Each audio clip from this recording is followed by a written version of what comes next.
सुनिए इस वक्त मिलनसार शब्द बिशप मसेदो के संग। भूख के द्वारा, लड़ाइयों के द्वारा आज हमारे शहर हिंसा से भरे जा रहे हैं और ये प्रोग्राम आप तक लेकर आ रहा है प्यार, शांति और आनंद के क्षण।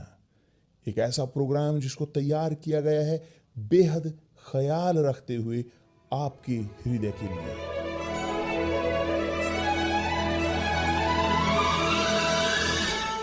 और अब आपके साथ मिलनसार शब्द बिशप मसेदो के। नमस्कार मेरे प्रिय दोस्तों, परमेश्वर आप सबको आशीष दे प्रभु यीशु मसीह के नाम से। कि पिता, पुत्र, पवित्र आत्मा का आशीष आए आपके जीवन के ऊपर, आए आपके घर के ऊपर, आपके परिवार के ऊपर, आए सबके ऊपर, कि जो आपके साथ हैं, कि आप हों एक प्रकाश, कि चाहे जहां कहीं भी आप जाएं प्रकाशित करें, कि जो खोए हुए हैं अंधकार में। देखें यहां पर कि यहां पर हमने शुरू किया दनियाल का उपवास जानकारियों से, संसार से उपवास। ये उपवास जानकारियों से संसार की, ताकि तब हम अपने मस्तिष्क को साफ सशुद्ध रख सकें, ग्रहण करने के लिए, परमेश्वर के शब्द को ग्रहण करने के लिए, और उन पर हम सोच सकें हम परमेश्वर के विचारों को, और इन विचारों से आए लाभ प्रतिदिन में। कि जैसे हमारे प्रतिदिन की रोटी, हमने बोला था कल वह वचन बहुत ही शानदार ना, कि परमेश्वर उस पर हंसेगा जब दुष्ट धर्मी के विरुद्ध बुरी युक्ति निकालता है, धर्मी के विरुद्ध। क्योंकि परमेश्वर देखते हैं कि उसका दिन आने वाला है, कि उसका दिन वो भुगतान करने का, उसके डेट परमेश्वर के प्रति वो आ रहे हैं, दिन उसके आ रहे हैं। तो जैसे ये दनियाल का उपवास बेहद अलग है उपवास कि जो हमने किया अब तक, क्योंकि ये उपवास जुड़ा है अच्छे कामों से, चैरिटी से। क्योंकि आप ना केवल उपवास करोगे विचारों से, संसार के सोशल मीडिया से, इस संसार के उपवास जानकारियों से संसार की, मगर आप करोगे उपवास भलाई करते हुए, कि जो है सहायता करते हुए अपने पड़ोसी की, कि जो आप कर सकें, यदि आप नहीं कर सकते मगर कम से कम आप प्रार्थना कर सकते हो इसके लिए, इस व्यक्ति के लिए, कि जिसकी आप सहायता नहीं कर सके। सच नहीं, मैं सब लोगों की सहायता नहीं कर सकता, मगर मैं सब लोगों के लिए, सब जो दिलचस्प है उनके लिए मैं प्रार्थना कर सकता हूं, जो परमेश्वर पर विश्वास करते हैं। तो देखिए इस उपवास, ये जो अलग है, प्रभु यीशु कहते हैं कि कैसे हमें व्यवहार करने की जरूरत है। उसने कहा है इस प्रकार, इसलिए जब तू दान करे तो अपने आगे तुरही न बजुआ, जैसे कपटी सभाओं और गलियों में करते हैं, ताकि लोग उनकी बड़ाई करें।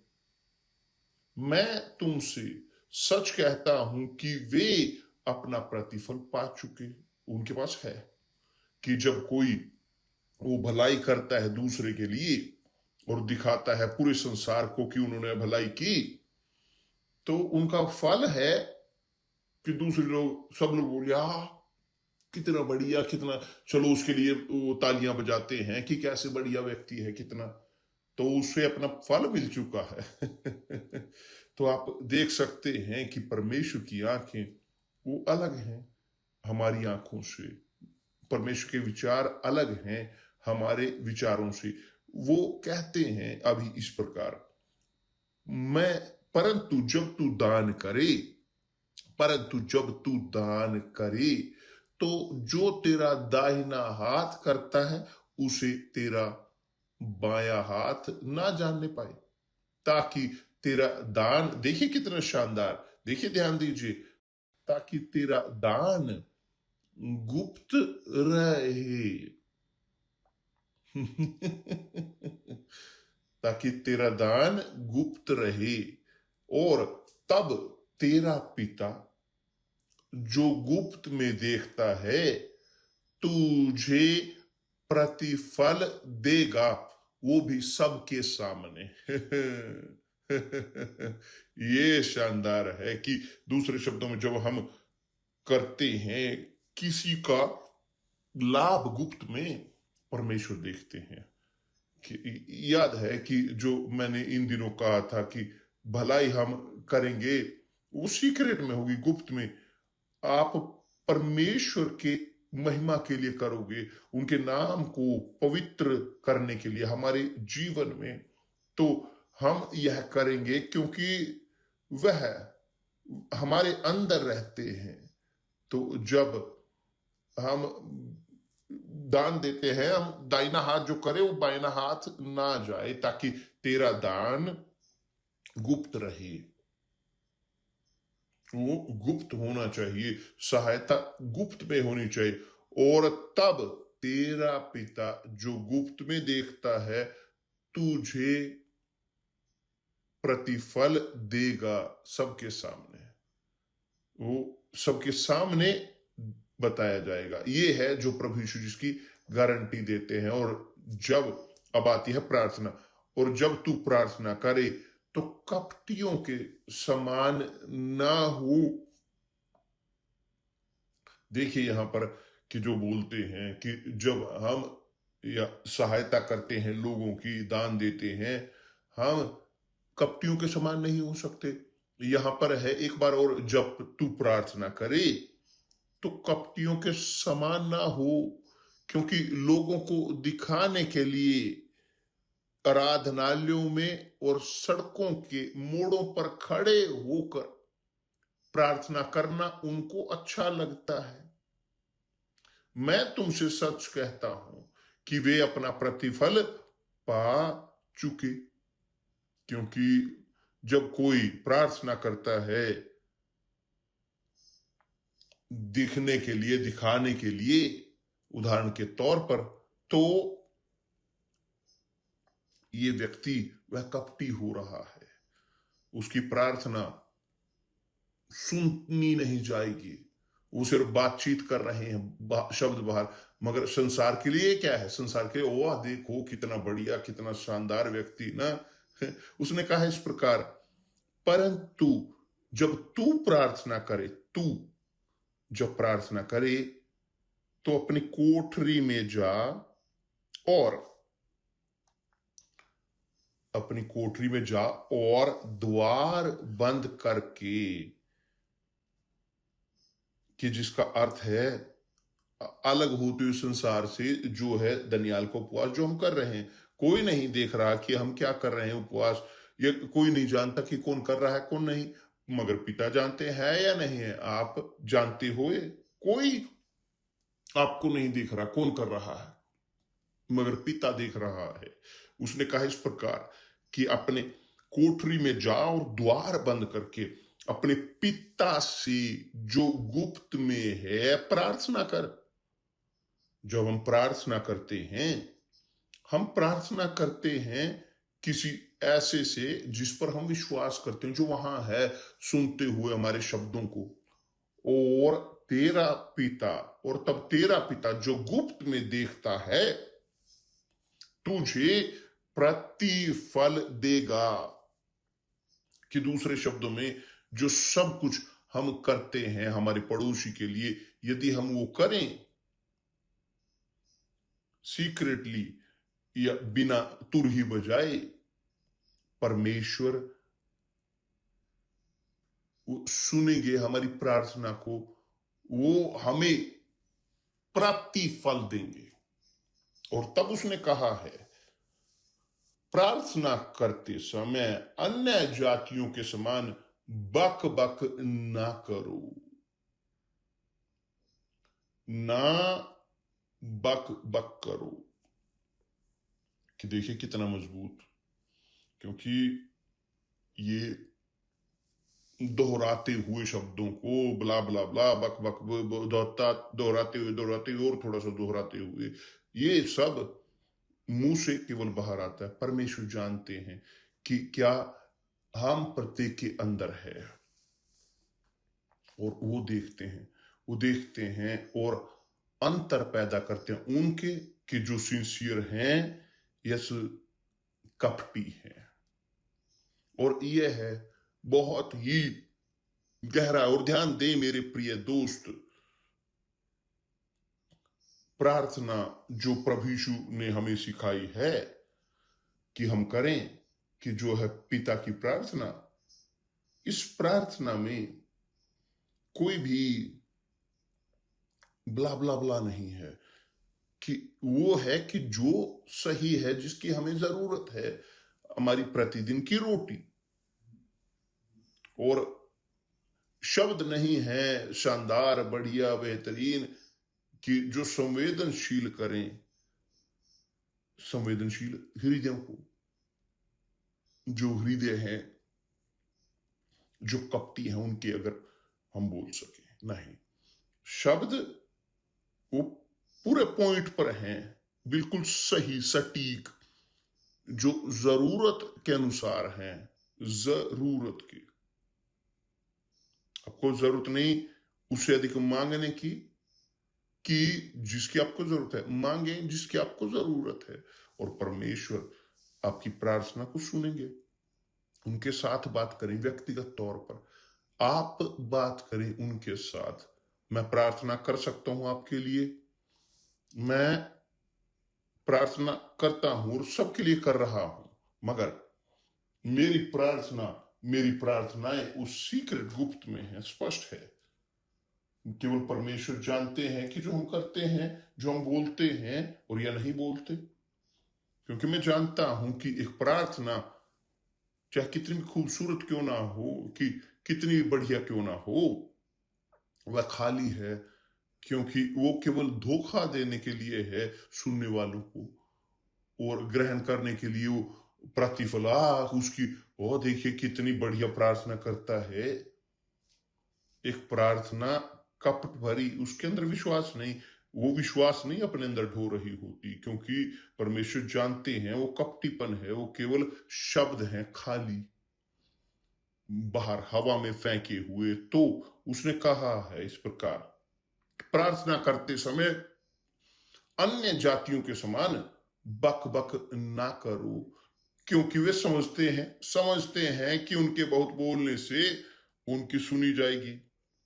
प्रार्थना आकार नहीं है, साइज नहीं है, प्रार्थना जरूरत के अनुसार है। प्रार्थना उनकी पीड़ा के अनुसार है, उनकी बेचैनी की, उनकी जरूरत के अनुसार, कि जो आपके पास है। तो प्रभु यीशु ने कहा है कि इसलिए तुम उनके समान ना बनो, क्योंकि तुम्हारा पिता तुम्हारा पिता मांगने से पहले ही जानता है कि तुम्हारी क्या क्या आवश्यकताएं हैं। कि दूसरे शब्दों में, इससे पहले हम एक सिंसियर प्रार्थना परमेश्वर से करें, वो जानते हैं कि हम क्या मांगे, वो सब कुछ जानते हैं, वो देखते हैं सब कुछ भी उनकी आंखों से छिपा नहीं है, उनकी जानकारी से वो सब कुछ देखते हैं। मेरे प्रिय दोस्त, वो सब जानते हैं, वो परमेश्वर है, वो सर्वशक्तिमान है, वो मनुष्य के समान है, वो परमेश्वर है। वो इतने महान, इतने बड़े हैं, इतने महान हैं, इतने महान कि केवल उनके शब्द काफी हैं। सब कुछ वो करने के लिए, वो जो चाहते हैं करना, और इसीलिए उन्होंने रचना में उन्होंने इस्तेमाल किया केवल शब्द प्रकाश हो, और प्रकाश हो गया। वो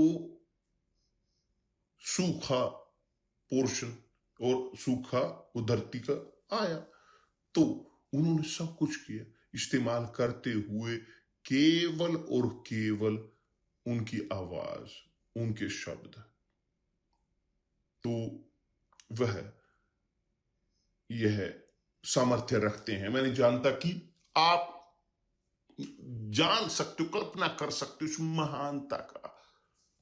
और इसीलिए दुविधा ना करें प्रार्थना पर, पिता की प्रार्थना ना दुविधा करें। पिता की प्रार्थना वो सर्वशक्तिमान है, मगर वो केवल तभी ताकतवर है उनके लिए कि जो सिंसियर हैं। जो सिंसियर नहीं है, वो जो कहते हैं एक दोहराते हुए स्वर्ग में विराजमान ना करें, बेहतर ना ही आप प्रार्थना करें। यदि आप प्रार्थना करें यहां मन में, दिमाग में, आप अपने कोठरी में प्रवेश नहीं कर सकते, आपके पास समय नहीं, आप किसी और स्थान पर हो, तो आप एक अलग स्थान पर जाएं कि जहां आप और परमेश्वर होंगे, परमेश्वर और आप। मुझे याद है कि जब मैं काम करता था यहाँ रियो de जेनेरो की स्टेट गवर्नमेंट के लिए, तो वहां पर होते थे क्षण मुश्किल जो हम काम पर पाते थे। तो कि कहाँ मैं जाता था, मैं टॉयलेट में जाता था, और टॉयलेट में बंद करने के बाद खत्म, आप वहां अकेले हो। और वहां वहां घुटनों पर, फर्श पर, और वहां अपने प्राइवेट समय में मैं परमेश्वर को बोलता था कि परमेश्वर मेरे मुझ पर दया करो। उसने मेरी प्रार्थना सुनी, उसने सुना। इसलिए नहीं कि मैं योग्य हूं, ये योग्य था, नहीं, मगर क्योंकि वो प्रार्थना सिंसियर थी, मुझ पर दया कर। आप भी जो मुझे सुन रहे हैं इन क्षणों में, जब मुश्किल क्षण आए आपके जीवन में, जब आप कलेशों से होकर गुजरे, पीड़ाओं से, कलेशों से, दर्दों से, जाएं सीक्रेट स्थान पर, कोई भी, चाहे टॉयलेट, टॉयलेट सबसे अच्छा स्थान है प्रार्थना करने के लिए, कि दरवाजा बंद, कोई प्रवेश नहीं कर सकता। वो खटखटा सकते हैं मगर दरवाजा बंद है, और आप बोल सकते हो परमेश्वर से, वहां वो आपको सुनेंगे। वहां यहां तक कि बहुत सारे लोग जिन्होंने सलाह का पालन किया, वो पवित्र आत्मा का बपतिस्मा ग्रहण किया उन्होंने, ठीक वहां टॉयलेट में और बहुत बढ़िया है। प्रभु यीशु नहीं चाहते कि हम उनके कपटियों के समान हों, कि हम उस कपटीपन से अपने आप को बचाए रखें। क्यों? क्योंकि कपटीपन है एक अपमान परमेश्वर का।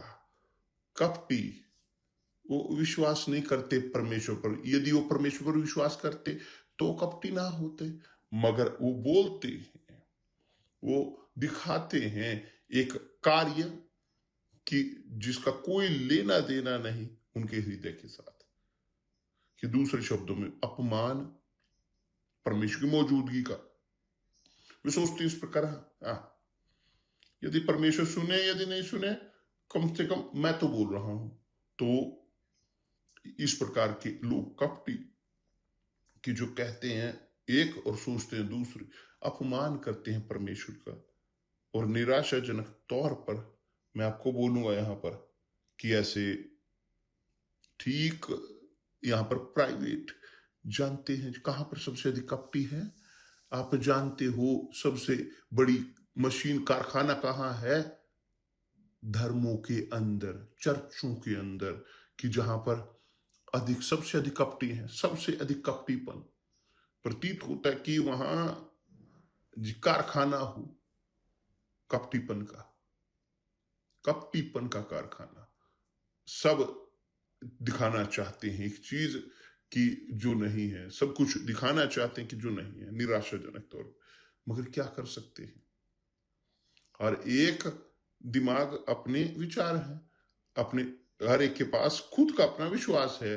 तो प्रभु यीशु ने कहा है, इसलिए तुम उनके समान ना बनो, क्योंकि तुम्हारा पिता तुम्हारे मांगने से पहले ही जानता है कि तुम्हारी क्या क्या आवश्यकताएं हैं।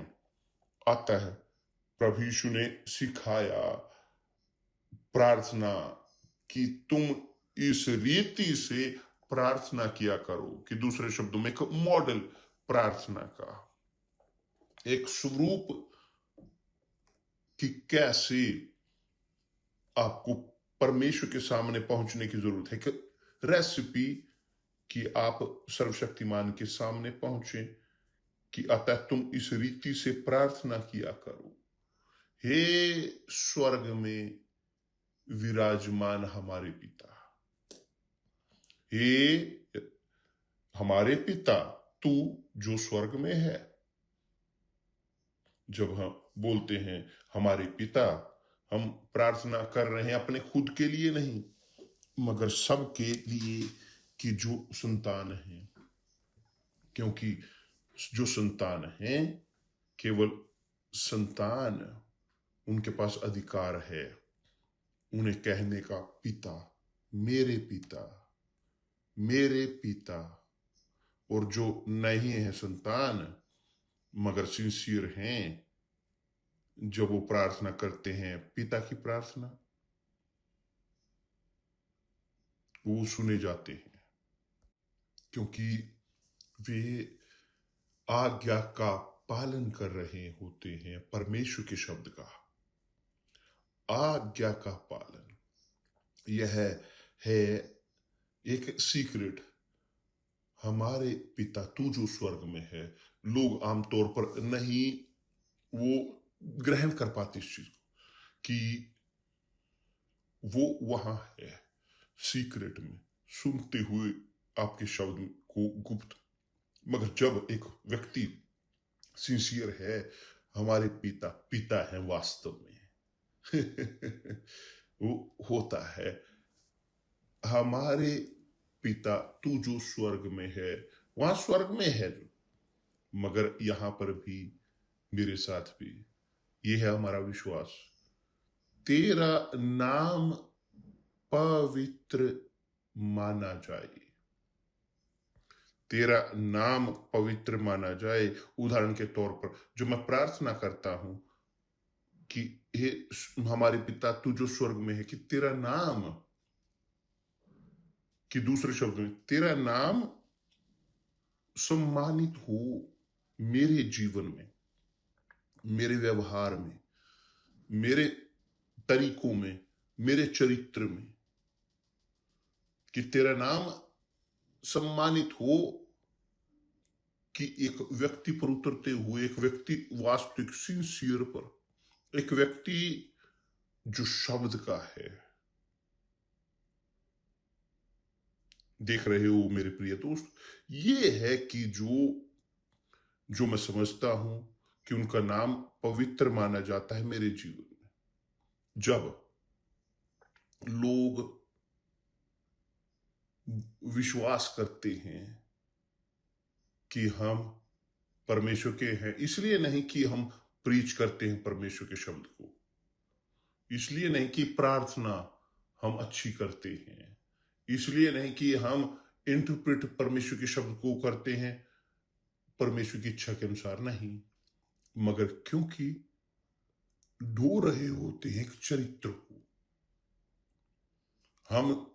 हमारे पास है एक चरित्र अडगमगनीय, हम परफेक्ट नहीं है, हम विफल होते हैं, गलती करते हैं, कि जैसे सब विश्वास के हीरो ने किया, उन्होंने नायकों ने, मगर वो विफलताएं हैं मानवीय, कि परमेश्वर जानते हैं कि हम हैं और हम अधीन हैं उन गलतियों के, विफलताओं के। क्यों?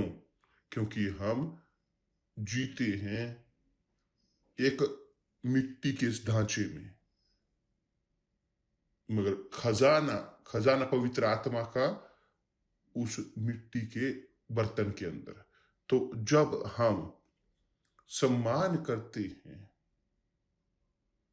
परमेश्वर के शब्द का, परमेश्वर के नाम का, हमारा विश्वास परमेश्वर के शब्द पर, तो हमारे पास एक चरित्र होता है, एक व्यवहार परमेश्वर के अनुसार, और संसार देखता है ये, और संसार शायद भरोसा ना करे जिस परमेश्वर पर हम विश्वास करते हैं, मगर संसार देखता है, वो कंफर्म करता है कि वह व्यक्ति वो परमेश्वर का है, क्योंकि वे अलग हैं। पति एक ही पत्नी का, पत्नी एक ही पति की, सम्मान देने वाले, वास्तविक, ईमानदार, अखंड, कुछ भी, पूरी तरह से कुछ भी नहीं होता कि उनको जो दोष दे सके। तो जब हम अपने आप को पाते हैं इस चरित्र के अनुसार कि चरित्र जो यीशु का है, तो उनका नाम, परमेश्वर का नाम, वो पवित्र माना जाता है हमारे जीवन में। समझ में आया मेरे प्रिय दोस्त? तो हम परफेक्ट नहीं हैं, नहीं, मगर हम परफेक्शन की ओर बढ़ते हैं उसके अनुसार जो हम प्रीच करते हैं। तो जब हम इस प्रकार करते हैं, उनका नाम वो पवित्र माना जाता है हमारे जीवन में। ये इस प्रकार है, उदाहरण के तौर पर, कि आपका पुत्र हो, पुत्री हो, तो आप देखते हो कि आपका पुत्र या आपकी पुत्री वो परमेश्वर के हैं, वो सही हैं, और वो झूठ में नहीं जीते या बुरे संगति के साथ। याद है कि कहा गया है कि मुझे बताएं अपने दोस्तों, कौन आपके दोस्त हैं, मैं आपको बताऊंगा आप कैसे हो। यदि आप परमेश्वर के साथ चलते हो तो कि मैं आपको कहूंगा कि आप परमेश्वर के हो, उनका नाम हमारे जीवन में पवित्र होगा। तो ये है, समझ में आया? तो देखें कि परमेश्वर वो डिमांड नहीं करते उससे अधिक जो हम दे सकते हैं, वो हमसे वो मांगते हैं कि जो हम कर सकते हैं, है या नहीं है।